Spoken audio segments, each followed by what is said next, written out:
A ver, esa no va a ser la última. Cuando hablemos de luz, vamos a hablar de la fácil. Y ese es la final, esa es la última. Allá por las 4 de la tarde, pero va a ser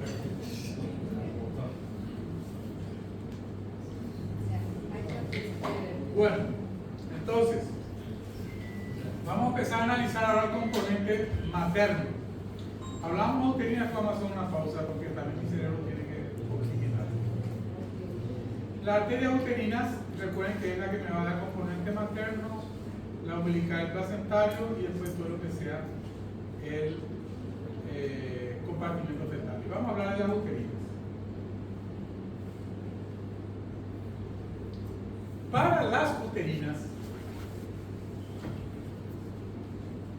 antes de dar uterinas, ¿quiénes hacen cirugía ginecológica o cirugía general? ¿Qué anda, hermano? Ninguno de cirugía no le creo. ¿Quién hizo una histerectomía entonces? ¿Alguna vez en su vida?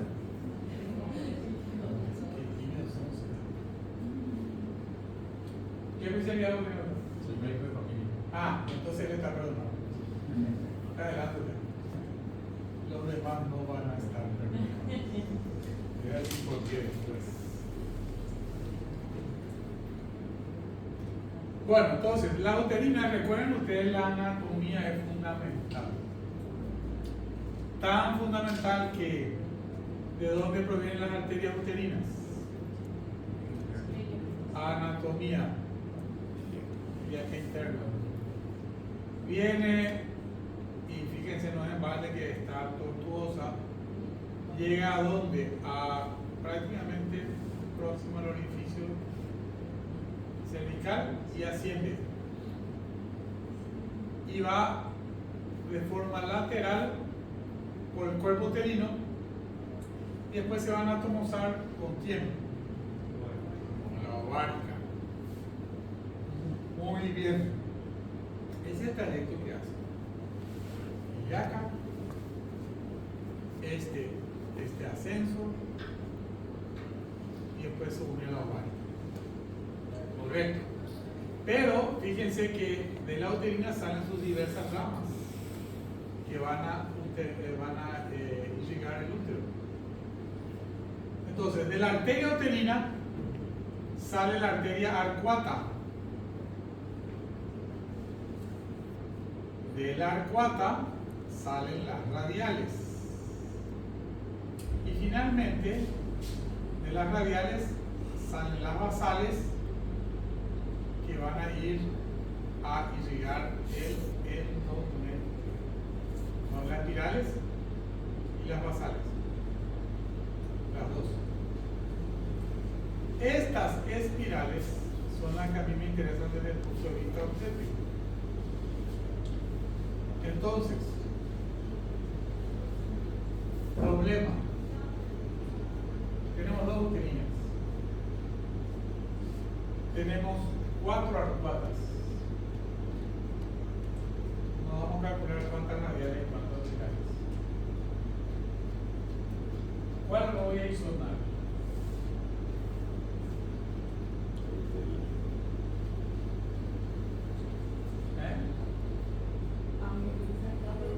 La uterina.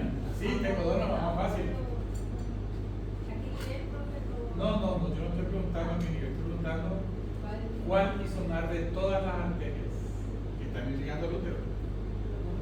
La uterina. Pero tengo que irrigar, tengo que hacerlo 2 veces. Derecha e izquierda. ¿Y por qué no la arcuata?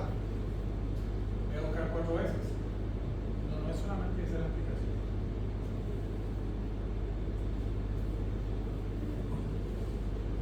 La uterina, derecha e izquierda, la izquierda irriga el útero izquierdo, la uterina derecha irriga el útero derecho.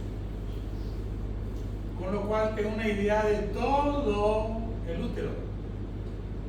Si irrigo la arcuata izquierda inferior, estoy analizando 1/4 del útero. Si isono, perdón. Si voy a isonar la arcuata izquierda inferior, estoy analizando qué sucede en la irrigación de un cuarto del útero. Y los otros 3 cuartos no se le importa. Sí importa. Por eso es que se usan las uterinas. Además de que son 2 y además que son más fácil de acceso. Problema. Son muy similares sus ondas. Van a tener la misma característica que las uterinas. Y hay una diferencia que le va a hacer decir, esta es una uterina, porque además van a decir, ah, ¿qué uterina? Porque suena igual. Pero la velocidad de la uterina es distinta a la de la arcuata. Por lo tanto, aunque tenga una morfología de uterina, ¿qué tengo que hacer? Mirar a qué velocidad va. Y ahí ya entramos en algunos detalles técnicos que no nos ponemos de acuerdo. ¿A cuánto? Para algunos dicen 60, para otros dicen 70, para otros dicen entre 60 y 70, dice la mayoría, y algunos dicen más. Entonces, si está en 50, esa es la cuenta. Con toda seguridad, pero la forma es igual, sí. Pero fíjense de dónde viene, entonces está ahí nomás. Estamos, por eso sí son la uterina. Y después vino este señor como Sir, porque él es caballero. Sir Stuart Campbell. Y de todavía, gracias a Dios. Él ideó y diseñó esto en el año 1983, muchos años, como una teoría que se cumple, pero no 100%, desde el punto de vista de la génesis de la preeclampsia. Entonces, él decía que había una relación entre el aumento de la impedancia de las arterias uterinas. Impedancia sería la resistencia. Esto es solamente traducción del inglés, por eso es una traducción en ese sentido. Aumento de la resistencia. En aquel momento se hablaba mucho de los índices de resistencia de la arteria uterina y subsecuente inicio de plecabancia y restricción de crecimiento. ¿Ya? Ya aprendí a doble. Entonces, ¿cuál fue la teoría de él? La teoría de él es la siguiente. Él sumaba las arterias uterinas que fuera de la gestación llevan sangre aproximadamente a un útero no gestante de 50 a 100 mililitros. ¿Estamos? Y tiene este calibre y este grosor las arterias uterinas. ¿Cómo lo voy a ver? Lo voy a ver así, con una sístole, con una diástole muy baja, significa primero que es un vaso de alta resistencia. Y una característica propia, que es un notch determinado protodiastólico, o sea, antes que termine al inicio de la diástole, que está acá. Esa es la característica de una arteria uterina no gestante o arteria uterina de una gestación inicial. Correcto. ¿Qué pasa después? Semana 6 a semana 12, el trofoblasto invade al miometrio. ¿Y qué es lo que sucede? Si esa invasión se hizo correctamente, lo que voy a conseguir es aumentar el calibre de la arteria uterina, pero sin vasodilatar la arteria uterina. ¿Por qué? Porque me comió la capa muscular, por decirlo así. Eliminó la capa muscular por la invasión trofoblástica, con lo cual permite que mayor flujo de sangre. Eso es lo que sucede en esa primera invasión trofoblástica. Por eso le decía, discúlpenme los ginecólogos, yo sé que ustedes manejan de taquito eso, pero hay una segunda invasión trofoblástica que se va a producir entre las semanas 14 y 20, en la cual, si ustedes miden, la sístole es igualita, no cambió la sístole, lo que cambió es la diástole. Y el notch, y casi no tiene notch, o el notch en semana 20 es inconstante, en primer trimestre, como acá, es frecuente. Entonces, esta segunda oleada o segunda invasión trofoblástica se produjo entre las 14 y las 20 semanas. Si esa se produce correctamente, el vaso entonces no tiene capa muscular, que es lo que hace que haya resistencia por parte de la uterina. Por lo tanto, ¿qué va a pasar? Y va a pasar que cuando el bebé crezca, necesita mayor cantidad de oxígeno, hay una vasodilatación correcta de la arteria uterina porque no está la capa muscular, porque la invasión trofoblástica la eliminó y lleva mucha sangre, y la traducción al Doppler, ¿cuál va a ser? Una diástole generosa, un vaso de ser de alta resistencia a baja resistencia, un vaso de tener una incisura protodiastólica o un notch protodiastólico a estar ausente. ¿Y eso por qué? Porque el bebé aquí pesa nada y aquí pesa 3 kilos. Entonces necesito más cantidad de oxígeno, sí. ¿Cómo lo logra? A través de una buena invasión trofoblástica. Y al punto que, por eso le traje los números de 50 a 100 mililitros, lo que hicimos alguna vez, me dijeron que ustedes no lo hicieron, la ureterectomía en estado de grado puerperal, se corta la uterina o se pincha o se lesiona la uterina sin 500, 800 mililitros por minuto. Y si no pinche rápido, se me va la polemia rapidísimo. ¿Por qué? Por culpa de la invasión trofoblástica. ¿Estamos? ¿Me siguen hasta ahí? Ok. Sobre todo lo que no hacen químicos es importante que me digan no te di. Te lo explico de otra manera.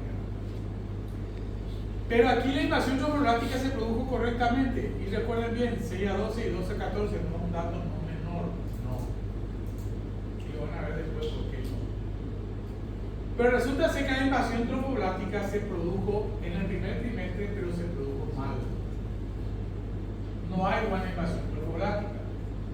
No hay buena invasión trofoblástica significa que la capa muscular de la arteria uterina sigue ahí. Como consecuencia, ¿qué pasó?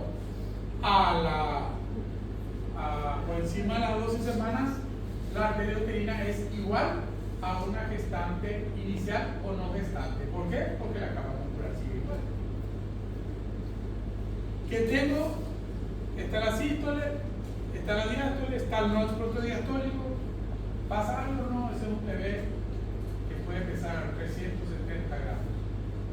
Menos de 500 todavía no estamos hablando nada de eso. ¿Necesita oxígeno? No. Poco. ¿Le pasa algo? No, nada. Ok. ¿Qué va a pasar después? Porque si la segunda invasión trofoblástica tampoco se realizó bien, va a llegar a un momento que va a crecer y va a llegar al tercer trimestre, donde debería tener 3 kilos y puede llegar. No, ¿por qué? Porque la arteria uterina está con su capa muscular y no se distendió, o sea, no se eliminó, con lo cual no hay vasodilatación, con lo cual hay poca oxigenación, con lo cual hay poco alimento para el feto, con lo cual hay restricción de crecimiento uterino. Y además, no hay momento, pero génesis de la preeclampsia por otro factor que no vamos a... ¿Por qué se da la pinita? ¿Por qué se da la pinita? Muy bien. Esa es toda una clase. Pero la aspirina influye en todo lo que es mejorar la invasión trofoblástica porque actúa a nivel como un antiinflamatorio. Entonces tiene toda una cascada que produce disminución de tromboxano A2, ojalá tengamos tiempo de que les pueda dar esa clase porque tienen que conocer, pero viene por ahí la mano. Por eso que la aspirina la tenemos que dar antes de la semana 16, sí. Porque si yo quiero, lo que quiero es mejorar la segunda invasión trofoblástica. Claro, ya está en la semana 20 y qué pena, ya terminó la invasión trofoblástica, ¿para qué la aspirina? Esa es la explicación por qué la damos de la semana 16. Y la damos de la semana 8 porque es la que tiene el riesgo puede empezar en ese momento. ¿Estamos? Pero si me da el tiempo les voy a explicar más detalle de aspirina, no hay problema, pero es buena tu pregunta igual. Yo saqué aspirina porque no es el tema ecográfico, no, pero es correcto lo que dices. Entonces, ¿qué pasó? Me disminuye el oxígeno. Y el oxígeno es vital para el feto, con lo cual crece, pero no crece en su magnitud. Y por otro lado, la cascada que se da, que lleva finalmente a producir aumento de la resistencia periférica y placentaria, preeclampsia o hipertensión arterial. ¿Todo por culpa de quién? De la mala alimentación chocolate. Claro, esto es 1983, estuvo el cáncer. Hoy ya estamos hablando de otra cosa, hay otras enzimas, hay otros marcas, o sea, no todas, y los micólogos sabemos, no todas las preeclampsias van a tener una arteria espinal alterada. Muchas, sí, pero no todas. Por lo tanto, esta es una pata de la génesis de la preeclampsia, sí. Pero en su momento era lo que teníamos y hoy hablamos de otra manera, pero es importante entender ese concepto. Entonces, la ventaja de la uterina, ya hablamos, refleja los cambios que ocurren a nivel distal y sobre todo el valor total de la unidad feto-placentaria. En mi útero derecho, en mi útero izquierdo, estoy valorando el 100%, por eso es importante identificarlo. Este notch ya puede ser visible, inicialmente constante, ¿sí? Puede persistir hasta la semana 20 en un 9 a 10 a 20%. Y acá todavía se habla de forma unilateral. Y me adelanto ya que si el notch es unilateral no sirve. En semana 20, como marcador predictor no sirve. Y para los más antiguos todavía, ¿dónde está tu placenta? ¿Está del lado izquierdo o está del lado derecho? Porque si está del lado izquierdo, entonces ahí va a tener una resistencia, entonces tenemos que usar la izquierda y no sirve para nada todo eso. Por eso se toma la izquierda, la derecha y se toma un promedio. Punto. Esa es la forma correcta. Independientemente del notch. Ahí sí me interesa los índices de pulsatividad porque vamos a tener que manejar un número. ¿Ya? Bueno, entonces, pero que sepan que es inconstante. Un par obliga a mirar las dos, y esta es la secuencia con que ya les comenté. No embarazadas, fíjense cómo la sístole siempre va a estar igual, nunca varía, lo que le dije al inicio. La diástole es la que va a ir cambiando, no es protodiastólico, alta resistencia, algo mejor de disminuir la resistencia, acá sin resistencia, sin resistencia. Entonces, el índice de pulsatividad va a ir disminuyendo. ¿Cómo vamos a tomar? Fíjense, esto es tomado a la isótopa. Transductor se coloca longitudinalmente en el cuadrante lateral inferior del abdomen, medialmente angulado. Mapeo del flujo color es útil para identificar la arteria uterina a nivel de su cruce con la ilíaca externa. Ok. Hay dos maneras de hacerlo muy fáciles. Toquen la cresta ilíaca, pongan en el transductor, recuerden que la cresta ilíaca tiene una angulación. Pónganla a nivel estrictamente paralelo a la cresta ilíaca, sobre todo una bolita que ni siquiera le podemos tocar a la cresta ilíaca. Pero ubíquense ahí. Giren el transductor para poner de forma paralela al eje medio. Entonces, lo pongo así, giro para poner en forma paralela y empiezo a barrer con la ventana ya del color abierta, por supuesto. Ahí veo el cruce de la ilíaca externa con la uterina. Y ahí voy a poner lo que estaba diciendo Mabel recién, el tema del pulsado. Correcto. ¿Estamos? Otra forma, vayan a la línea media y vayan de la línea media hacia la cresta ilíaca y en algún momento la van a encontrar. ¿Estamos? ¿Cuál de las dos? La que ustedes quieran. Pero siempre hay un lado que le va a botar más peligro. Agenesia de arteria uterina. Mentira, no existe eso, pero cuesta más un lado. ¿Y de qué depende? De qué lado del traductor ustedes usan. Porque ponen las muescas si usan así o si usan así. Nada. Entonces, el secreto, y eso lo tengo que mostrar en vivo, es si yo tengo la muesca aquí y pongo a nivel superior y hago todo el proceso, ya acá está. Me voy a hacer al otro lado, hago lo mismo, acá no veo, voy a cambiar mi muesca abajo, pero todo lo que vea va a ser invertido, ¿no? Entonces tengo que pensar al revés. Si yo voy a la izquierda, voy a ir a la derecha, ok. Y le van a encontrar más rápido al otro lado, es solamente por el lado de la muesca. No es que no hay uterina, sí hay uterina. ¿Qué más en la muesca del ecógrafo? La muesca me refiero a la guía que usan derecha e izquierda. Hagan la prueba. Ese también es secreto viejo, eso no lo dicen los libros. Pero es una forma rápida de encontrar. Yo cuando no, en cambio, y cuenta se da la paciente lo que estoy haciendo, pues no encuentro. Además de eso, TECTU, la taller, no sé si ustedes leyeron o no, pero los anatomistas encontraron, no sé, 15, 20 variaciones de la arteria uterina y nosotros tenemos que encontrarlo. Entonces, no es que no esté, sí está.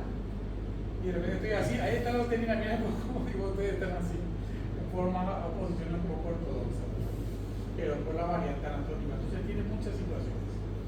Ahora bien, la pregunta del millón que le dije, el doctor no hace cirugía, entonces está exento a responder.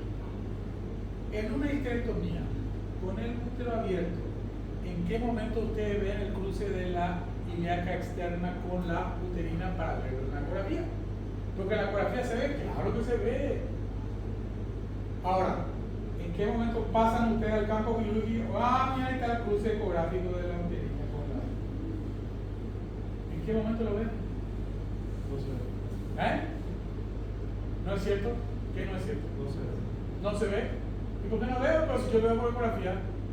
Porque estamos en una posición más, o sea, más profunda y más lateral. ¿Y por qué en la ecografía veo entonces? Y porque la ecografía no... Porque si es lateral, está acá y el otro lateral Es que la cavidad abdominal, o sea, el peritoneo tiene una limitación. Si vas a abrir el peritoneo para hacer una azulito ganglionar, ahí podés llegar hasta cierto punto. Pero... ¿Quién ya hizo la verte? ¿Se ve el cruce en la verte? No. Entonces no es el peritoneo tampoco. No, y eso tienes que ver en la promoción. Ok, le voy a hacer fácil, no se ve en el campo quirúrgico. Pero ustedes ven en la ecografía. ¿Por qué ven? Está en el plano diferente, eso es como es. O sea, uno profundo, uno esperando eso. Pero si yo voy en este plano, porque ahí está la uterina, sigo, no voy a ver tampoco diseco, mejor dicho, estoy hablando de anatomía, no voy a mostrar más abajo la uterina o el vehículo biliar. ¿Qué es lo que está pasando? Nunca se preguntaron. Qué poco curiosos son ustedes. No se preocupen porque siempre ahora me pregunté, hasta ahora nadie me respondió y hasta ahora nadie tuvo la misma curiosidad que yo tuve y dije, me puse a investigar. Inclusive lo grande bien, no sé. Entonces yo saqué mi hipótesis que me dijeron que sí es correcto. ¿Cuál es la hipótesis? Más o menos los planos. Ustedes la están viendo así. Sí, ahí está, porque estoy seguro, porque tiene la onda, la velocidad, tiene el color, tiene el cucho que es, etcétera, etcétera, la uterina, la ilíaca, etcétera. Pero lo que yo estoy viendo realmente es esto.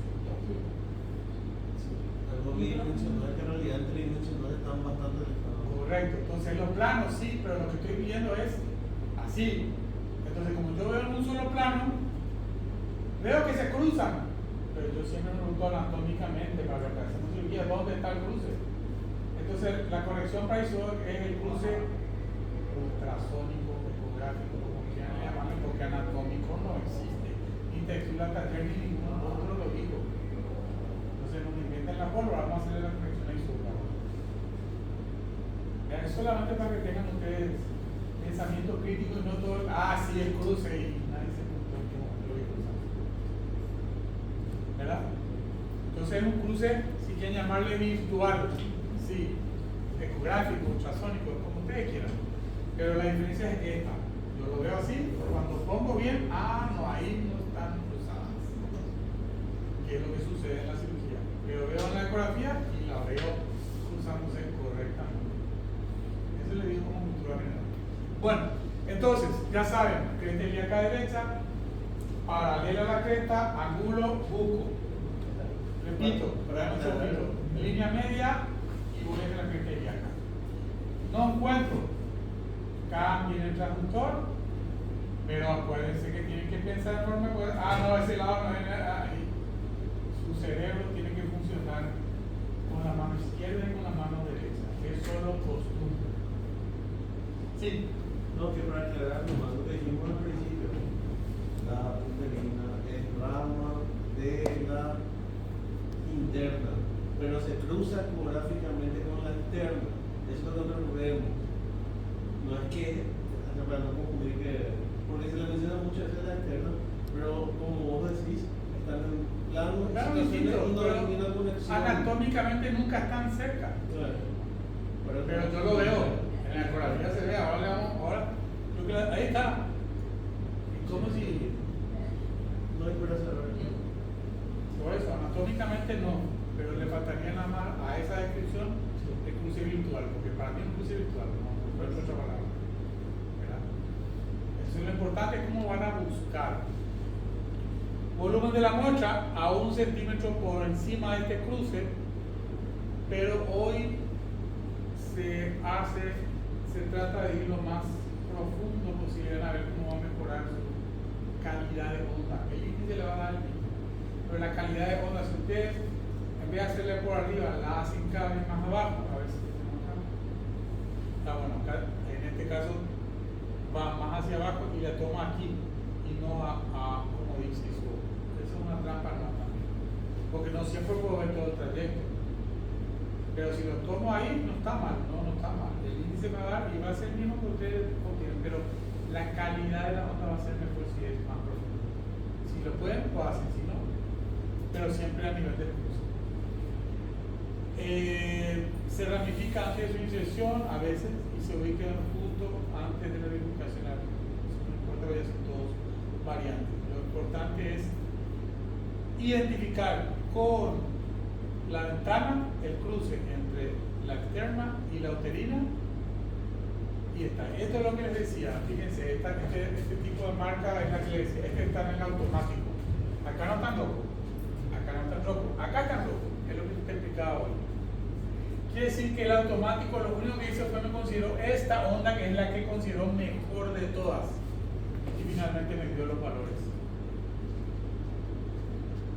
Y no, esta no me gusta, a mí me gustó más esta porque esta es más linda, muevo y me va a trasladar acá y me va a medir aquí, sí, pero claro, es poca diferencia. O, como le dije, si es no automático, ponen aquí y terminan en la diáfragma, sin Parkinson.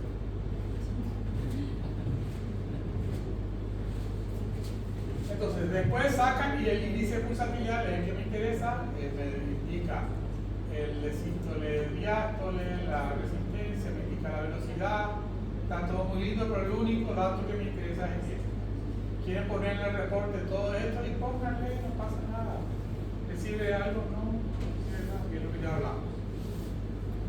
Se repite lo mismo para la uterina contralateral, pero como les dije, a veces es más difícil y el truco ya les enseñé. A medida que avanza, el útero suele experimentar una dextrorotación, por lo tanto no está ubicado en el lugar que nosotros queremos, está ubicado, esto sobre todo en tercer trimestre. Por eso es que la izquierda no corre tan lateralmente como lo hace eventualmente la derecha. Entonces, se obtienen las dos. Y acá se van a dar cuenta del truco.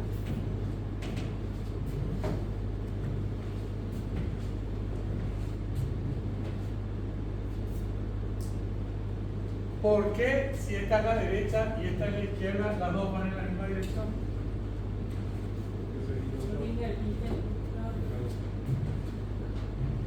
Exactamente. Pero les vuelvo a insistir, no se desesperan al inicio, tienen que pensar, porque no, yo tengo que pensar de otra manera. Si voy a la izquierda, no voy a la izquierda, voy a la derecha. Ok, hasta que pues, es automático como manejar, cambiar primera, segunda, tercera y ustedes se van hablando. Le va a pasar, le va a costar, pero le va a encontrar más fácil. Esa es la prueba, por eso les digo que resulta. Entonces, lo importante es que el índice de pulsatilidad va cayendo. ¿Por qué? Porque se va, si está bien hecha la ecuación topográfica, aumentando la cantidad de flujo. Entonces, hay tabla, hay fetal test, está en castellano, por eso te lo traigo. Lo pueden encontrar en la página web, ahí fetaltest.com. Y miren, todas estas son los vasos que tenemos que se pueden isolar. Bueno, les traje este estudio para que tengan solamente un conocimiento de qué es lo que estamos hablando. Y vamos a hacer un resumen. ¿Por qué me gusta tanto este trabajo? A pesar de que desde el año 2008 ya tiene sus 17 años, 18 años. Sin embargo, es muy interesante y hasta hoy no variaron las conclusiones, que es lo que vamos a analizar. ¿Por qué? Porque ellos usaron muchos estudios, 74 estudios de preeclampsia. Fíjense ustedes, casi 80.000 pacientes. No es poco, no. Eso no le hago mucho caso a él. Segundo, si ustedes quieren seguirle a alguna sociedad científica que no sea el American College o el British College, vayan a los canadienses. Los canadienses son estrictamente puritanos desde el punto de vista científico. En el American College, el American Journal, pueden encontrar, o en el ginecólogo, cualquier trabajo acá, no sirve para nada, publicado en la revista de más prestigio internacional. Entren a la revista canadiense y les aseguro que no van a encontrar uno que sea banana. Porque déjate, no, esto no sirve. Otro. Metodológicamente sus trabajos siempre son sumamente estrictos, lo mismo que sus protocolos. Yo les suelo mencionar mucho en mi clase a los canadienses por eso. No es que esté enamorado de una canadiense, pero son estrictamente, son muy estrictos en la metodología. Y publicar en la revista canadiense no es nada fácil tampoco. Por ese mismo motivo. Entonces, si quieren publicar algo banana, no les pidan a los canadienses. Pero bueno, vamos a analizar este estudio. Este estudio es interesante porque ellos estratificaron distintos valores, y acá estamos hablando para los que están más lejos y no pueden leer, la arteriouterina del Doppler en la predicción de la preeclampsia en pacientes de bajo riesgo, utilizando el Doppler por trimestre y de acuerdo a la severidad de la preeclampsia. Entonces, y esto es segundo trimestre, y esto es para todas las preeclampsias. Y analizamos la sensibilidad, la especificidad, el ratio positivo y negativo. Esta es la paciente de 28 años, embarazo único, índice de masa corporal normal, no hay antecedentes de preeclampsia, es ideal. No tiene un factor de riesgo. Le hago las arteriouterinas. ¿Qué voy a encontrar? Estoy hablando siempre en segundo trimestre.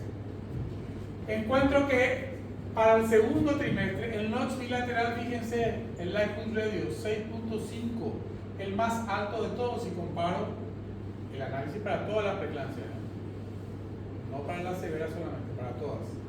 Quiere decir que si encuentro una uterina bilateral, perdón, un índice pulsar, no miento, el notch bilateral alterado, tengo 6.2 veces probabilidad de que haga preeclampsia. ¿Estamos? Esa es la traducción. El notch unilateral, algunos de los notch o el índice de pulsatividad tienen menos valor. Y recuerden, bajo riesgo, segundo trimestre, todas las preeclampsias. Lo mejor es el notch bilateral. ¿Está? Porque es muy complicado. ¿Entienden? Me va. Ahora, vamos a combinar. Y voy a usar el índice de pulsatividad y el notch para mejorar mi pronóstico. De 6.5 se fue a 7.5. Voy a captar más preeclampsias en segundo trimestre al menos. Entonces, segundo trimestre, mejor aún utilizar ambos, y la literatura así lo indica. Pero ¿qué pasa cuando hablo de las severas, que son las que me preocupan? Porque las 28 semanas después de sacar menos de 1 kilo, doctor, no tengo lugar en hematología, vamos a trasladarle a... Esas son las que nos preocupan, ¿verdad? De todos los días. Entonces, cuando estamos hablando de severas, fíjense, de 7.5 nos vamos al doble, solamente utilizando el índice de pulsatilidad, no lo utilizo el notch. Si bien el notch bilateral, siempre por eso le dije, no usen más el notch unilateral para decir que tiene riesgo, ese es del viejazo. Así de fácil le digo lo mismo. Y ahí está. Perdón, a ver, está aquí. Entonces, estoy utilizando solo el índice de pulsatilidad. Si quiero las severas, voy a predecir el doble. Y ustedes saben lo que significa una preeclampsia severa desde ese punto de vista. Bajo riesgo, segundo trimestre, para todas, notch y índice de pulsatilidad medio. Para analizar las severas, solamente el índice de pulsatilidad. ¿Estamos?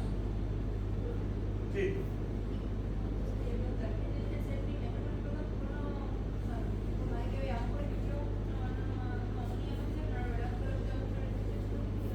Muy buena pregunta. A ver, antes no le dábamos bolilla a los primeros decisiones. Yo ni la hacía, ¿para qué? Si ya pasó todo el demasiado volátil y hasta que apareció la clasificación de restricción de crecimiento que sí incluye la uterina dentro de su clasificación. Entonces me sirve para eso, no para predecir si va a tener o no preeclampsia. Pues lo que yo estoy haciendo es predicción de preeclampsia. Si ya llegó al tercer trimestre, Pues ya está, no está correcto. pero sí me sirve la evaluación para restricción de crecimiento, por ejemplo. No dejo de hacerlo. No, desde que salió la clasificación ya hago. ¿Por qué cuando es de alto riesgo no se utiliza la combinación? ¿Ah? ¿Por qué cuando es de alto riesgo no se utiliza combinado notch y MAIP? No, pues acá estamos hablando solo de bajo riesgo. No, pero en el último cuando dijiste de alto riesgo, No, esto es severa. Esto es severa, preeclampsias severas, no es alto riesgo. Si otra vez, porque acá acordate que son todas las preeclampsias. Ahí entra la leve, hasta el gel entra acá. No, yo creo que lo que él preguntó es por qué para la predicción de la preeclampsia severa no se utiliza la combinación y solo el IP. Eso fue lo que preguntó. A ver, vamos a ver. ¿Por qué para predecir solamente las severas no se utiliza la combinación? Ah, porque los valores son distintos. Acá 15.6 a 13.4 me quedo con el índice de pulsatilidad. Lo que no está establecido aquí. Lo que no está establecido aquí es si yo uso las dos. ¿Por qué? Porque ellos lo determinaron así. Habría que ver los cálculos para si junto las dos, si este valor todavía puede ser más. Puede ser. Puede ser. Lo que pasa es que en segundo trimestre el notch es inconstante. Pero el índice de pulsatilidad siempre lo voy a tener. Entonces, aunque no. ¿Y qué pasa si no tengo el notch? Voy a usar el índice de pulsatilidad, que es lo que tengo. Ahora, si tengo el notch y además el índice de pulsatilidad, esa respuesta no tengo porque no está en el trabajo. Muy bien, bajo riesgo. Vamos al alto riesgo. Lo mismo, alto riesgo. No, gemelar está mal porque no es un ejemplo, pero índice de masa corporal de 33, ya tuvo una preeclampsia en su embarazo previo, su mamá es hipertensa, es de raza, nosotros no somos etcétera. Los factores que ustedes quieran que conozcan. Vamos a hacer el mismo análisis. Para todas las preeclampsias, ¿qué sucede? Acá no tengo explicación por qué da el notch unilateral. No sé. Yo esto no le hago caso porque el notch ya no debe ser unilateral. Pero, analicen lo que estamos viendo. Alto riesgo. Esto es llover sobre mojado. Es llover sobre mojado. Entonces, el notch, sí, ya está lo de riesgo, que es súper riesgo. Entonces, estadísticamente da, pero no me convence. No me convence. A la restricción vamos a pasar primero, pero más o menos lo mismo. Entonces, se dan cuenta como en gestantes de bajo riesgo, porque es el mensaje, bajo riesgo, notch bilateral, índice de pulsatilidad para todas las preeclampsias, índice de pulsatilidad para las preeclampsias severas, predicción de preeclampsia, segundo trimestre. Me van a decir, ya no le damos más adapidina y no, pues ya pasó la segunda presión tromboclática, pero así señora te va a tomar la presión, o señora va a tomar calcio, y no lactato, hexacitrato, 1500 gramos, etcétera, etcétera, etcétera. ¿Verdad? Entonces podemos hacer algo todavía. Números. Me van a decir, bueno, ¿cuánto es lo que es el IP del segundo trimestre? Eso es lo que yo quiero acordarme. ¿Okay? Este estudio mantiene también un IP medio de 1.55 como punto de corte para todas estas variables. Entonces, segundo trimestre, punto de corte 1.55 de índice de pulsatilidad. Es un valor de los pocos que tienen que registrar en la cabeza porque no necesito la calculadora. Así que van a saber, es de alto riesgo. ¿Y por qué? ¿Y dónde está la tabla? Acá le mentira. Entonces yo para ver sé que está en relación al 1.55, nada más. Entonces, primer trimestre. Primer trimestre tenemos dos opciones. Si lo hacemos por vía abdominal es exactamente lo mismo que si lo vamos a hacer por vía abdominal, perdón, por vía segundo trimestre. La gente ilíaca, ponemos un paralelo, buscamos, giramos traductor al otro lado, etc. Vaginal, que es lo que les quiero contar. O eventualmente en el momento de la ecografía morfológica o de escama morfológica. Sección sagital del útero. Se pone el color a la altura del orificio cervical interno. Inclinar el traductor suavemente, y esto significa que si yo estoy aquí sonando, llego, pongo mi ventana de color porque esta es la que voy a sonar, tengo que apuntar, porque si no voy a encontrar el infractor.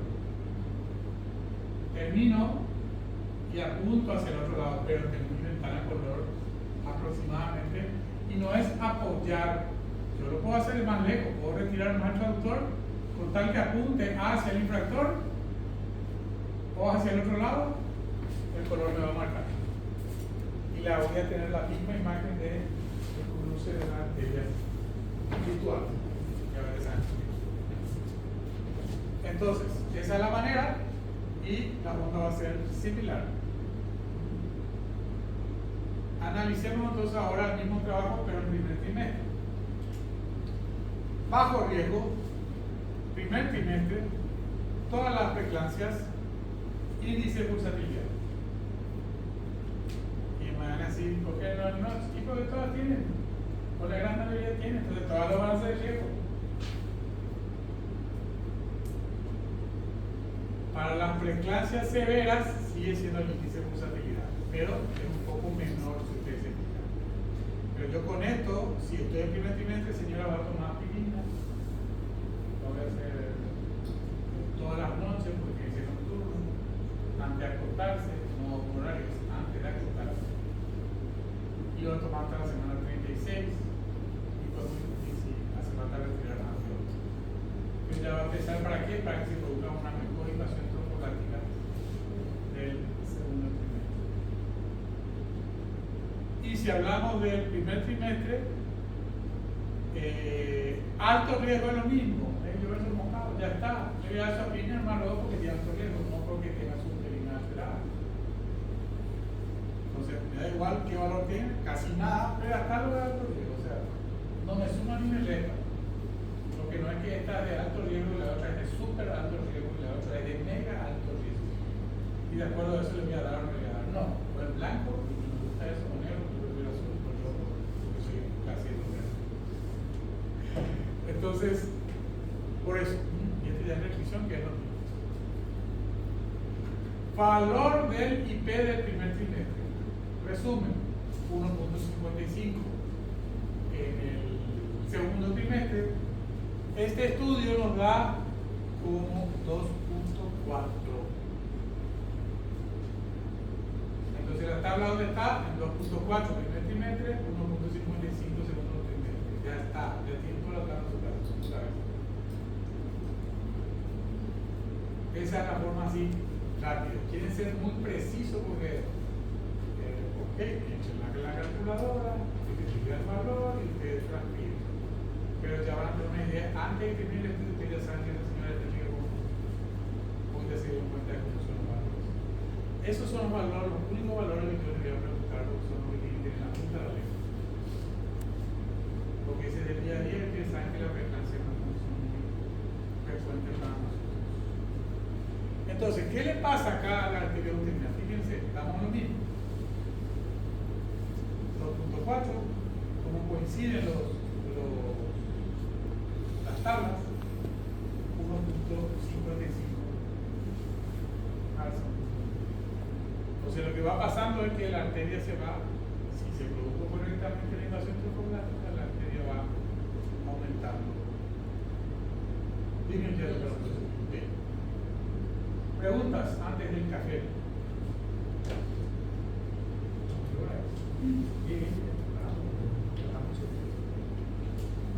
Faltan todos los pasos del tablet.